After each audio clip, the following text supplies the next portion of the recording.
Hi, hey Russ here. Welcome back to the shop. Well, I'm out here in the shop today, and like always, somebody stopped by and visited. Buck did, and he asked me a question. I decided this question was complicated enough that I thought I'd just do a quick video about it and let him know that I got his message. And so, what it was about is he was asking me, I was doing the video about 4 Forgotten Shop Essentials by OTB Thinker. It was about a little over a year ago, right in March last year. And so what I found was that that video was actually inspired by B&O Craftsman, a channel out there that I watch from time to time. He was talking about the 4 essential tools in his shop, and I just kind of played on it. I do that every now and then. I did that with Backyard Wood Shop too, Tom Ryder. He did a What's in My Apron thing, and so I did one. So anyway, there was kind of a spoop. It was funny, I thought, and it was very humorous about I have all these tapes everywhere. Well, that made him think, well, aren't you supposed to use only one tape to be accurate? And that's what we're going to talk about today is, do you really need the one tape method? Well, it depends on exactly what you're doing at that time. If I'm working on a project and I want every measurement to be done by measuring it and being very accurate, then I'll use one tape to do all the measuring I do. But most of the time, actually, I use the creep up method, if you know what that is, when I'm doing projects. So the accuracy isn't as important on my tape measure. Excuse me, I pre-cut it and then I touch cut it or hand plane it down, whatever it takes to get it to the exact amount and fine tune it.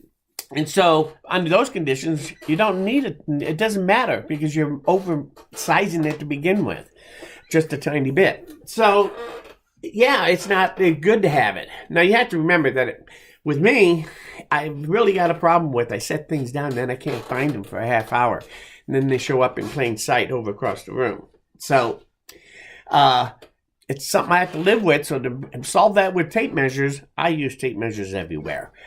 If I'm on a project where I know it's very important to use the same tape measure, and I know when I have to and when I don't with what I'm doing, at that point I make sure I track my tape measure very carefully and I always grab the same one. But because it doesn't matter what that measurement really is, as long as all the measurements come together on a project, that's really all that matters. So if I'm off by 1/16 of an inch on the tape measure, as long as I did everything from that tape measure, it's going to be the same. Just the whole thing will be scaled different. And most of the time that gets you by. So accuracy is not important on a tape measure. A good tape measure will get you close to what you're trying to figure out, especially when you're trying to figure something out and you're measuring and then you come back and, like I said, final fit, that's when I just do the creep up method. So it just reminds me of a story that how close is too close when you're trying to measure something up and make it. And quite honestly, it just kind of reminded me of a quick story of when I was probably in my 20s and had a couple of good friends. One of my good friends was building a garage for the other good friend. And so I knew them both. And when they got it all shelled up and closed, the guy that was having the garage built did some measurements on it and found out that he was 3/4 of an inch out of square on a 30-foot span on the back wall. It was a 30 by 24 or something, and he was out of square. And he was just so upset about it that this is crazy. I got to live with this garage for the rest of my life, and it's 3/4 of an inch. And I just started laughing at him. And I told him, I said, you know what? I said, in a year from now, you look back at this, you won't even know that it's there. And if you don't tell anybody, nobody will ever know that it's off by that. It doesn't matter. You know, over 30 feet, 3/4 of an inch is nothing.